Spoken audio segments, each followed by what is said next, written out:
Қант пайдалы ма, жоқ па? Біз ішетін тағамдардың ағзамызға қажет маңызды құрамдас бөліктерінің бірі көмірсулар. Олардың 400-500 граммы адамның тәулікте ішетін асының жартысынан көбірегі, яғни 1600-2000 калориямен қамтамасыз етеді. Соңғы кезде ғалымдар семіруге тек майлы тамақ қана емес, сонымен қатар көмірсулары мол тамақ та себеп болады деген пікірге келіп жүр. Дене еңбегімен шұғылданбайтын адамға шамамен тәулігіне 300-350 грамм көмірсу қажет. Егер адам бұл шамадан көбірек жесе, семіріп кетуі әбден мүмкін. Қантты көп жеу қантты диабетке ғана емес, атеросклероз бен жүрек қан тамырлары сырқаттарына әкеліп соқтыра алады. Онша көп күш жұмсамайтын адам тәтті тағамдарды шамамен көбірек жесе, тек қанттан ғана емес, крахмалдан да ағзасында артық заттар жинала бастайды. Артық жиналген қант зат алмасуын бұзып, қандағы холестериннің мөлшерін арттырады. Іштегі микробтардың витаминдерді, әсіресе организмге қажет В12 витаминін синтездеу қабілетін төмендетеді.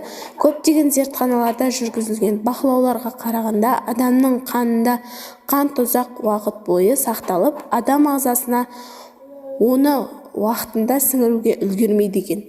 Осы жағдайлардың бәрін ескерген шетелдік зерттеушілердің барлығы да қантты шамадан тыс жеуге қарсы. Қантты жемеу керек дегенді әсіресе егде семіз адамдарға айтқан дұрыс.